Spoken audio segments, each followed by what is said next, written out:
113-99. I know some people probably said, maybe it was a fluke because of who the Bucks, were playing against, and plus, their big three was like out No for the matter, rest of the win's a season. win. That's what I was going to say too. So it doesn't matter.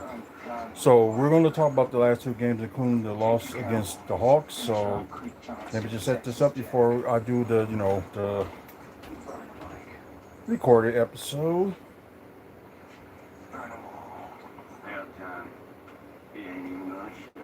So let's see. Games. Let's see. It was Wednesday. And let's see. There we go.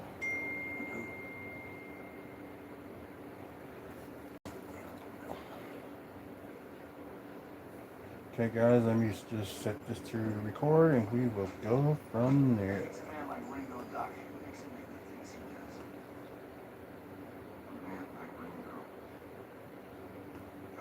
That's funny. The NBA ID just had to show up. So, anyway, guys, what's going on? Welcome to the WFSO talk. So, we're going to talk about this past Wednesday's game, and I guess like I just recording, it'll be tonight, but probably for you guys, if y'all watching this in the morning, it'll be like last night's game because I know they got a game later on tonight as well. So, like, talk about a little bit about that in a while, but yeah, they had the lead in this game for the first half. Then it's like that second half collapse is like, what's going on? Is like, and I guess half the time like Doc ain't putting in the right people, and like, what's he doing or don't know?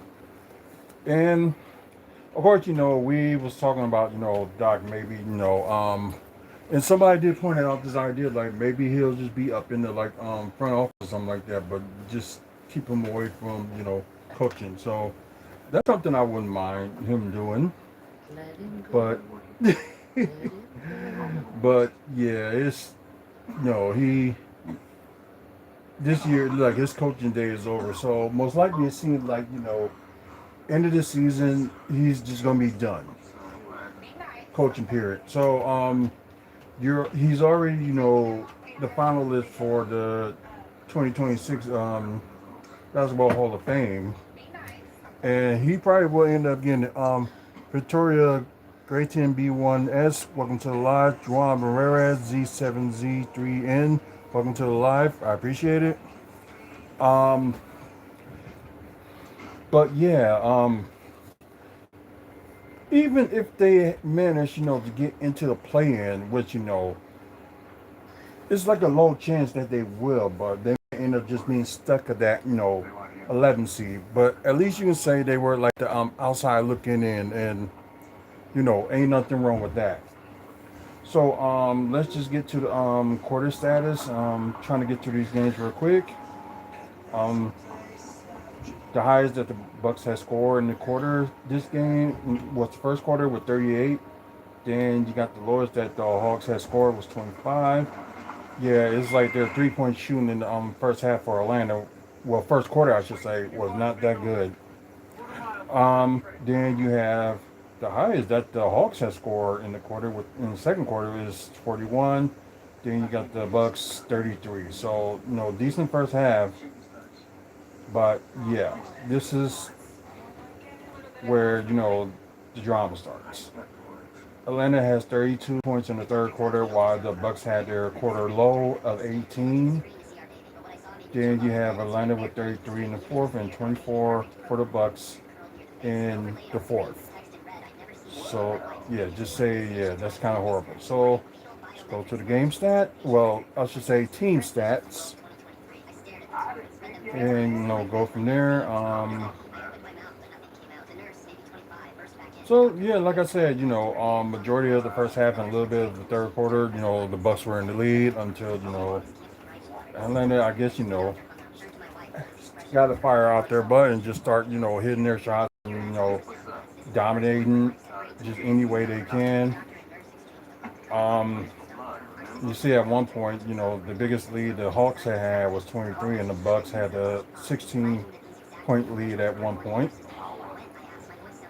Times tied was 6, longest run 10, lead changes were 6 times. Uh, Bucks were a little bit better in rebounding, but then again, you know, they finally, you know, stopped with the small ball lineup. So, you know, thank God for that. And sucks that, you know, KPJ is like out with a knee injury. But you have they did, you know, out rebound the Hawks. That's why I said they was like playing small ball, 41-40.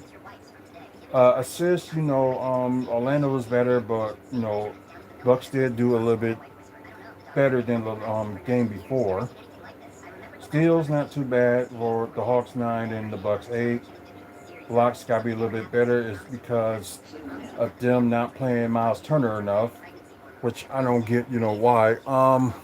Rylan Lee X4N, welcome to the live. I appreciate it. Um, and the turnovers, yeah, Bucks not that good with 15. Then you got Atlanta with 11. Field goal wise, both teams did good. With 54% from the Hawks and 50% exactly for the Bucks. Uh, 40, 44% from three for the Hawks and 33.3% for three from the Bucks. So yeah, not good 3-point shooting.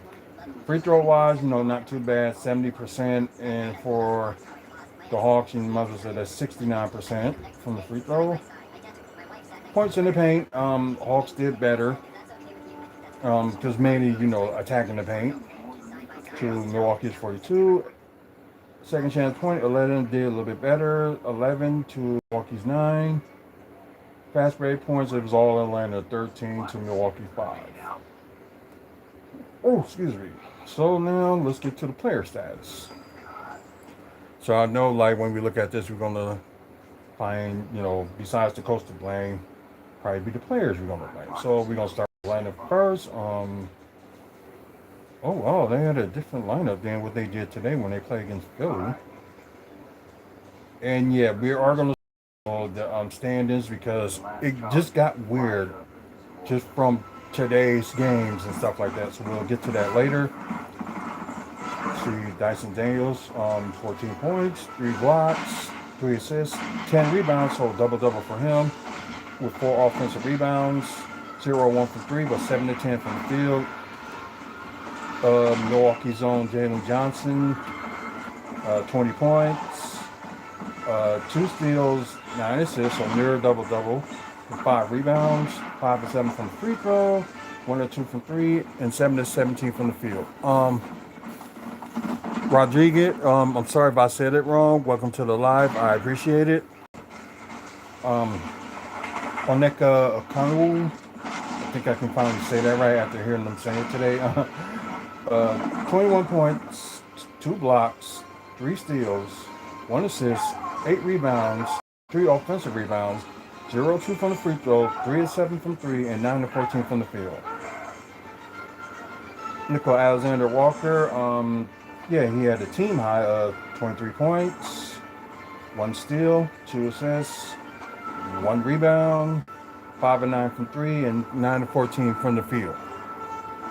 And you got CJ McCollum with 8 points, 1 block, 1 steal, 8 assists, 2 rebounds, 6 of 6 from the free throw, 2 of 7 from 3, and 5 of 11 from the field. Then let's see from the bench. I think there's some players we can talk about this play on the bench. So Zachary Rashier with their bench high of 12 points. I believe, sorry, probably went too far. 1 steal, 5 rebounds with 2 offensive rebounds, 4 of 7 from 3, and 4 of 9 from the field. Let's see. Jock Landale with 8 points, 3 assists, 1 rebound, and that was offensive rebound. 0-1 from the free throw, 2-3 from 3, and 3-5 from the field. Mohamed Gaye, 8 points, 5 rebounds with 1 offensive rebounds, 2 of 2 from 3 and 3 from the field. And Corey Richburg with 7 points. Let's see, 7 assists, not too bad. 1 rebound, 1 of 5 from 3 and 3 of 7 from the field. Yeah, crazy, huh? Now to Milwaukee. Okay, so Osman Dane, I'm glad, they Doc decided, put him in the star lineup. So, like, good replacement for the small forward as of late. And you're probably going to see what different they did tonight compared to what they did Wednesday. But anyways, he had 14 points. Although, the turnover is a little bit bad with 4 rebounds, with 3 offensive rebounds, 2 of 7 from 3, 6 of 14 from the field. Giannis Antetokounmpo had the game high with 24 points, 1 steal, 4 assists, 5 rebounds with 1 offensive rebounds, 4 of 8 from the free throw, which, like we said, got to do a little bit better. And hopefully we'll focus on that in the off season. Now I know people are going to say, besides him trying to, play, the summer games, he needs to work on his free throws. True. But 10 to 15 from the field. Still not playing Miles Turner enough. But then again, they was kind of like in the losing end again.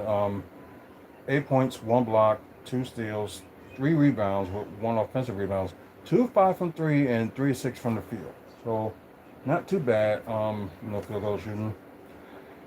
AJ Green, 7 points, 1 of 6 from 3 and 3 of 9 from the field. Ryan Rollins didn't have a good shooting game either. 13 points, although only 1 turnover, so not too bad. 3 steals though. 12 assists. So he had a near triple double. He had 8 rebounds, 2 with 1 offensive rebound. So 13, 12, and 8. 3 of 4 from the free throw, 2 of 7 from 3, 4 of 11 from the field. Then, the bench didn't do too bad either, but it was just, more Atlanta than anything. But anyways, Kyle Kuzma had the bench high with 16 points. Sorry. Didn't try to go too far. 16 points, 2 assists, 2 rebounds, but 2 turnovers. 1 of 2 from the free throw, just 1 of 1 from 3, and 7 to 8 from the field. So his field goal shooting as of late has been very good. So they probably, know his role from, the bench or whatever. But anyways, Bobby Portis with 13 points, 1 steal, 3 assists, but terrible rebounding with 4. 2 of 2 from the free throw, 3 of 6 from 3, and 4 of 8 from the field. Field goal shooting is good as well. Cam Thomas, I don't understand why, Doc is not playing him as much as he should, but he had 11 points, 3 assists, 2 rebounds, perfect 4 of 4 from the free throw, 1 of 5 from 3, and 3 of 9 from the field. So, although, field goal percentage is not that great, but at the same time, he's still, putting it in buckets. And the final score, 131 to 113.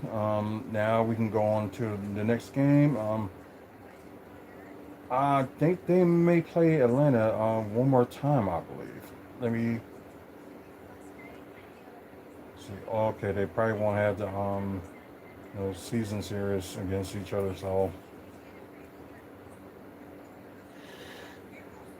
yeah. So just gonna move on from that and go to tonight's game,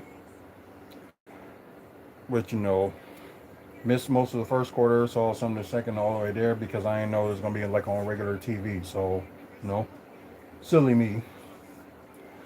From start to finish, they did good, and you have like 3 players that were very close to having like triple doubles, that including Giannis. But you had 3 players that was in the starting lineup that nearly had triple doubles. It's just insane. And plus, the ball movement was much better. To some certain points, and you saw like Utah try to make a little bit of a comeback, and you're thinking like, don't let them come back already. But yeah, just put it that way. That it went in there. It went in the Bucks' favor, and at the same time, you don't have I think you have Doc, finally, making sense and with like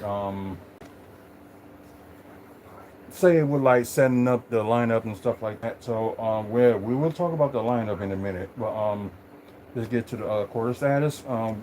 Got Utah with their quarter low of 13. And you got Bucks with their quarter low with 24. So not that much scoring in the first quarter from both teams. Second quarter, you had Utah 31 to Milwaukee's 27. Then you had the quarter. Both teams had their quarter high of 32 each, and you have Milwaukee with 30 in the fourth quarter and Utah with 23. So yeah, it was crazy. Let's go to the team stats.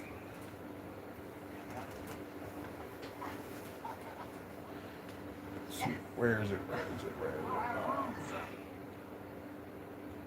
As y'all see, yeah, majority of the game it was like all Bucks. You have a little bit here in the third quarter. You had like Utah was up at one point, then they was like up again. Then yeah, after that, it was all Milwaukee. So the biggest lead the Jazz had was 2. The biggest for the Bucks was 15. 4 times they tied. The longest run is 10. Lead changes was 4 times, and a little bit better rebounding by Milwaukee, but could be a little bit better. But Utah had 53 rebounds to Milwaukee's 48. Better assists than the last game. Much better. Like I said, the ball movement was much better with Milwaukee 33 to Utah 23. Decent in steals. Both teams tied with 7. A little bit better with blocks. You got Milwaukee with 5 and Utah with 3. Not too bad on turnovers with each of them having like 11. So not too bad. And I think the Bucks had like a total of 6 in the first half. So, not too bad. Field goal wise, not too good for Utah, 34% to Milwaukee's 48% from the field. So not too bad. Field 3-point percentage, I should say. It's okay with the Bucks with 34% to Utah's 25%. So you haven't done that good in 3-point shooting for them. And once again, 57% from the free throws, kind of bad for the Bucks, but better for the Jazz with 86%. They got to work on their free throws over the summer. And there's something I heard of too while I was in this other podcast earlier, but I will tell y'all about that in a minute. Bucks with more points to the paint, 42 to Utah's 28. Milwaukee's was up on second chance points, 13 to 12. And fast break points, they got it going, 23 to 11. Yeah, that's something. Let's see, let's go to the player stats now. Okay, so it might be on there. Let's start with Utah first. Okay, you got Cody Williams with 13 points, 2 assists, 11 rebounds, so double-double for him with 4 offensive rebounds. Perfect 4 of 4 from the free throw, 1 of 5 from 3, and 4 of 12 from the field. So, not a great shooting night. Kyle Kowalski with one of the players we should have had in the draft, but didn't go our way. But anyways, 14 points, 2 blocks, 1 steal, 6 assists, 11 rebounds, so double-double for him as well with 3 offensive rebounds. Perfect 5 of 5 from the free throw, 1 of 5 from 3, and 4 of 11 from the field.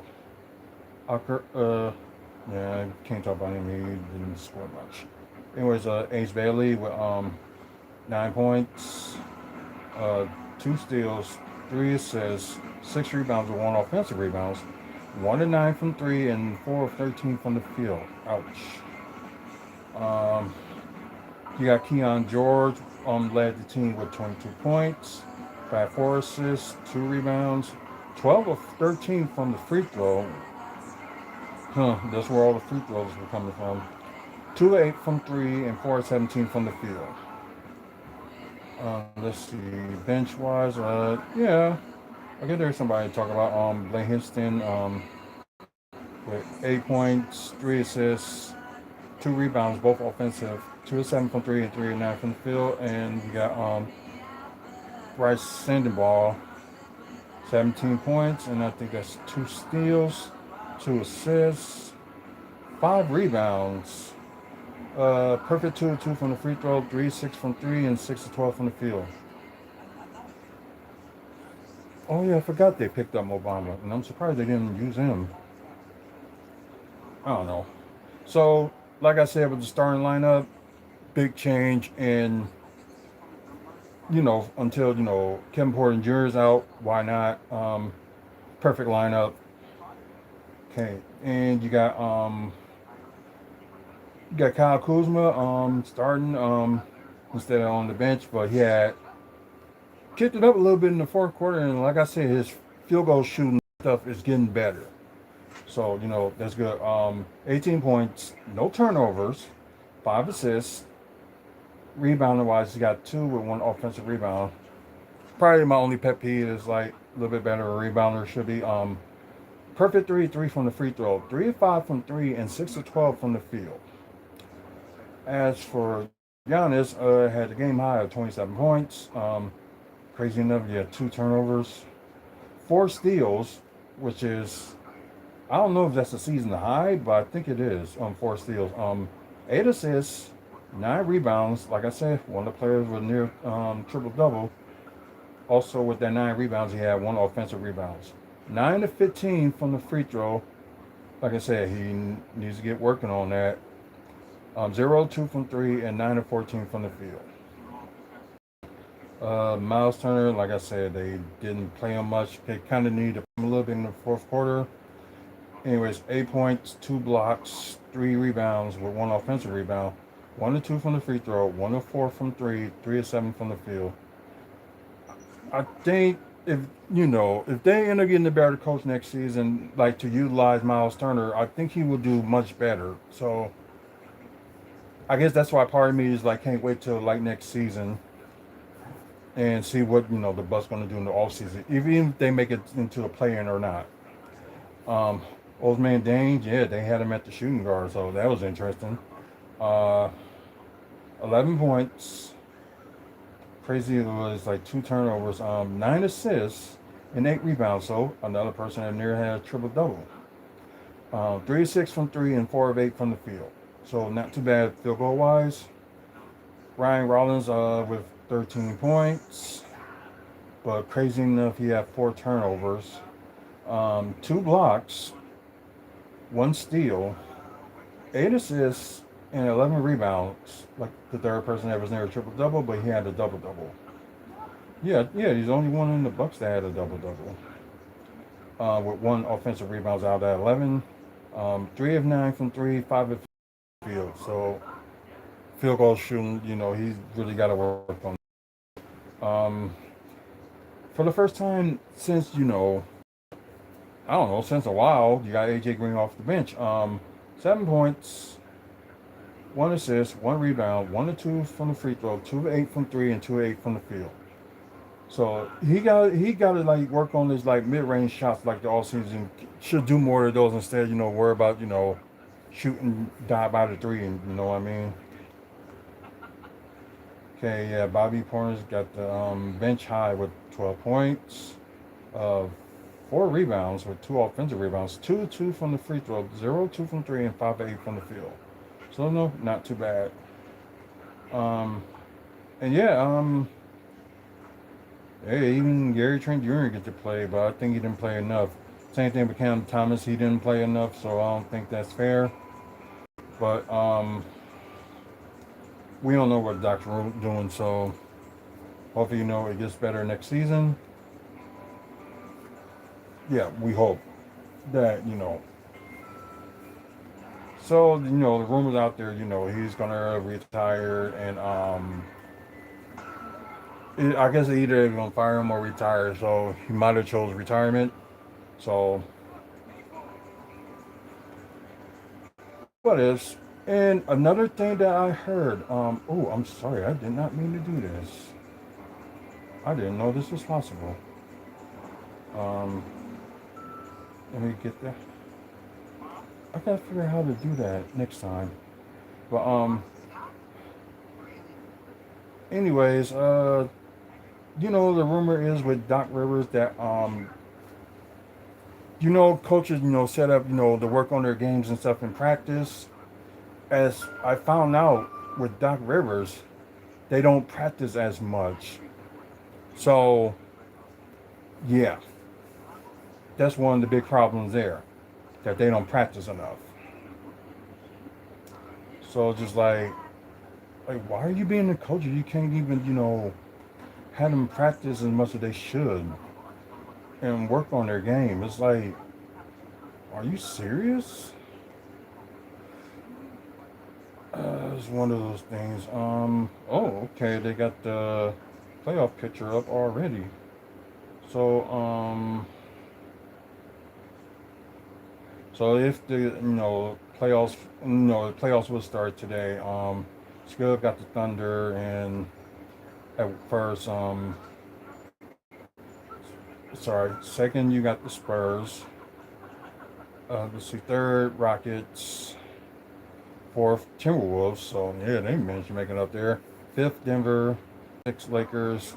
Then you have the Suns seventh, the Warriors eight. Then you got Clippers and Trailblazers 9 and 10. Well, that will complete for the play-in. So, like I said with the East, this got so weird within a day.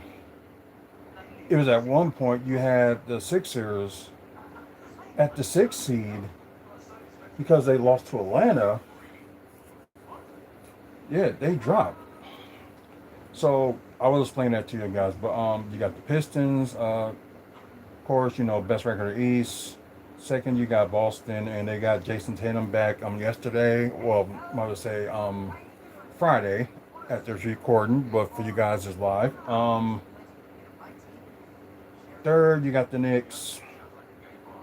Fourth, you got Cleveland. Five, you got Toronto.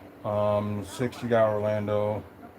Seventh, you have the Heat, and like I said, like Philadelphia, like really, really dropped. So they went down to the 8th seed. Ouch. Then to round it up, you got the Hawks in ninth, and you got the Hornets in 10th with like a game under 500. Then looking at the outside, looking in, we start with the East first. Then you got the Bucks, which is they now are 5 games under. Sorry, 4 games under Charlotte.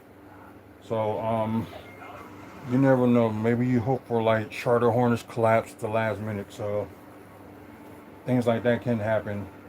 And they're like I think they're a game and a half ahead of Chicago. So we gotta watch out for that. We got the Wizards. Yeah. Then Brooklyn, which got a surprising win over Detroit, which was a shock. Pacer last in the East with a 8-game losing streak. So for PS, let me see, yeah. So mainly you got your first 2 teams already clinched the postseason in the West. So you got Oklahoma City Thunder, of course, best record in the West, best record overall. You got Spurs, who are now clinched for the postseason for the first time in maybe like 4, 5, 6 years, I believe. But I know it's been a while. Then you got Houston, you got Minnesota, just like wins and losses like separate them, but they're kind of tied in a way. How funny thing works.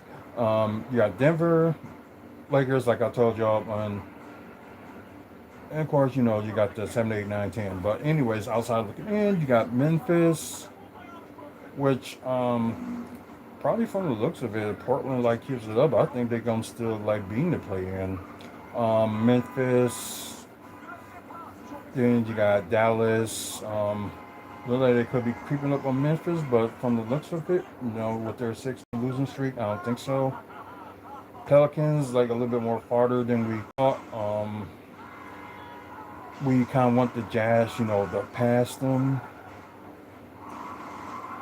just for the say for the draft pick, and you got the Kings last, and most likely, yeah, worst record in NBA. So, guys, that's pretty much it. And what we do, like, we're here for like over a half an hour. So, you guys that's on my personal TikTok page, we didn't get to 500 likes. So hopefully next time we will. And like I said, there will be a giveaway for you guys that's on TikTok. So just remember next time, click on those likes. And if you guys on YouTube, either live or pre-recorded, y'all know the drill. Like, subscribe, click notification. 1,000 means that we will start doing giveaways. Check out our website, wrestlefanspeakout.weebly.com. Upcoming events and all that stuff. And I know I got to do a little bit editing it on the website before, at this recording, I'm going to sleep. Thank our sponsors, Midwest Wrestling Collectibles and Gray Scott Sports Cars. And thank to who we are a proud sponsor of, which is Mad is Mary. So check out madismary.org. You want to help with the cause for pregnancy and infant loss. Because they also got a Facebook page with Pregnancy and Infant Loss Network. So get at it, check out. And Phoenix Pro Wrestling, which they got a show next month. And I believe it's 2 days after my birthday. So I know it's on a Saturday. That show is. So it's the 25th. And they also will have a show in August if you're in the Wisconsin area. Check them out. But anyway, guys, once again, thank you all for watching. Until the next video, you guys have a good one and see you later. Goodbye, everybody. Man up, warming up, face up, and checking your mental health.